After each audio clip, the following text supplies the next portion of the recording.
السلام علیکم ناظرین، کرائم بیٹ کے ساتھ میں ہوں وسیم عباس۔ ناظرین، کچھ لوگ یہ سمجھ بیٹھے کہ شیر کے منہ میں ہاتھ ڈالنے کے بعد انہیں کچھ نہیں ہوتا، لیکن شیر خاموش ضرور ہوتا ہے، لیکن جب جاگتا ہے تو صرف شکار نہیں کرتا بلکہ تاریخ بنا دیا کرتا ہے۔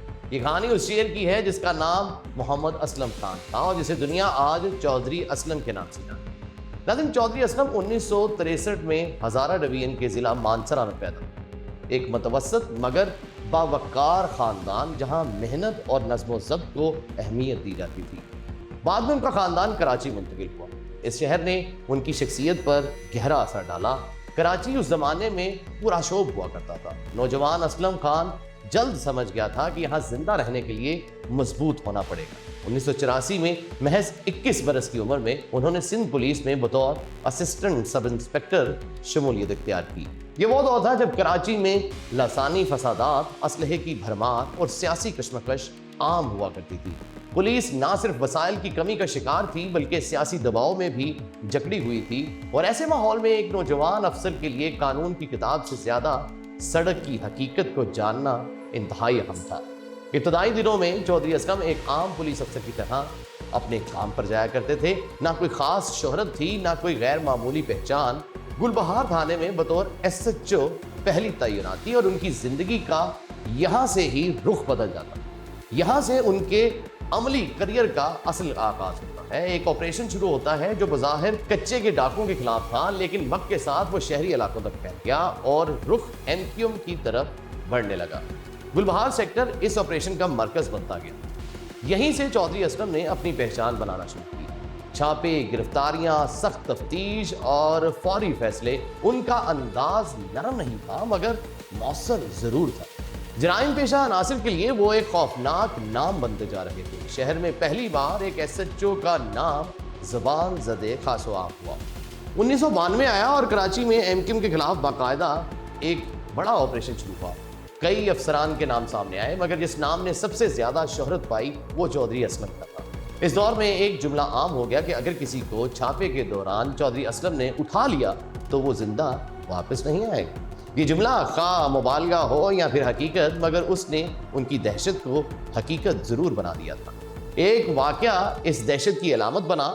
ایک کار لفٹر گینگ کا رکن گرفتار ہوا۔ جب اسے معلوم ہوا کہ وہ چودھری اسلم کی تحویل میں ہے تو اس نے لاک اپ کے اندر اپنے ہی کپڑوں سے پھندا بنا کر خودکشی کر دی۔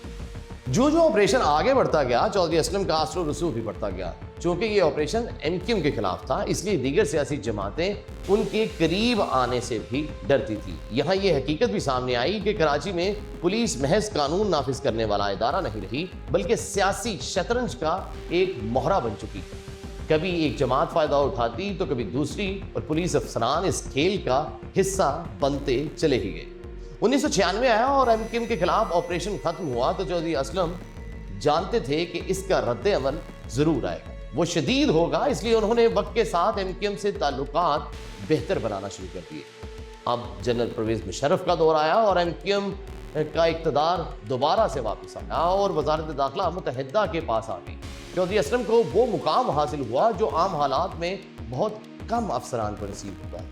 2004 میں انہیں لیاری ٹاسک فورس کا انچارج بنا دیا گیا۔ لیاری اس وقت گینگ وار، منشیات اور اسلحے کا گڑھ بنا ہوا تھا۔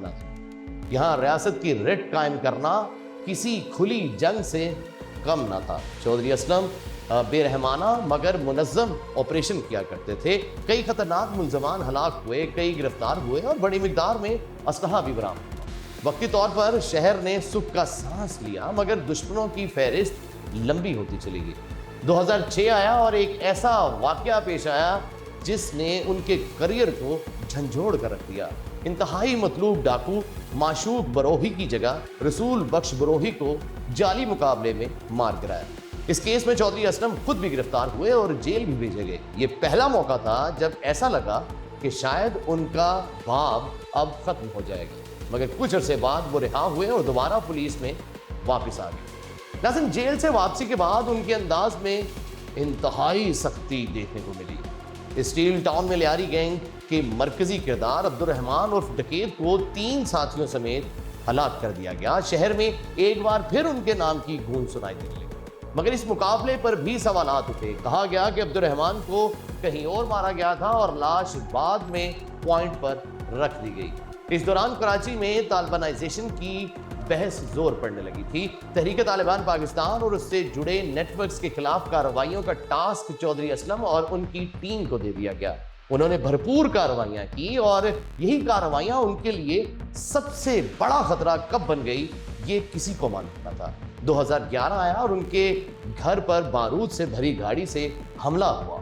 مقصد صرف انہیں نہیں بلکہ ان کے پورے خاندان کو ختم کرنا تھا. وہ حملے میں بال بات بچ گئے مگر پیغام واضح تھا کہ اس کے بعد انہوں نے کھلے عام یہ کہا کہ یہ لوگ شیر کے منہ میں ہاتھ ڈال چکے ہیں اور وہ کسی قسم کی نرمی نہیں کریں گے. حکومت مذاکرات کی بات کر رہی تھی لیکن چودھری اسلم کا موقف بالکل اٹل اور واضح تھا. 2013 آیا, لیاری ایکسپریس وے پر ایک اور بم حملہ ہوا. وہ خود محفوظ رہے لیکن ایم سی کے کمشنر زخمی تھے.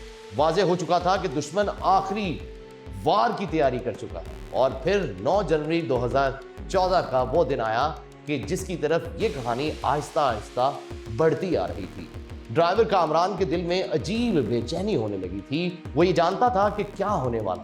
منصوبہ بندی عطاء الرحمان اور افنان بخاری نے کی تھی. اندرونی معاملات فراہم کی گئی, راستے بتائے گئے اور وقت طے کر لیا گیا. جیسے ہی گاڑی ٹول پلازا سے گزری خودکش حملہ آور نے برابر آ کر اپنا بٹن دبایا اور کوئی ٹکر نہیں ہوئی, کوئی چیخ نہیں سنائی دی, صرف ایک دھماکہ ہوا اور سب کچھ ختم ہو گیا. چودھری اسلم موقع پر ہی شہید ہو گئے.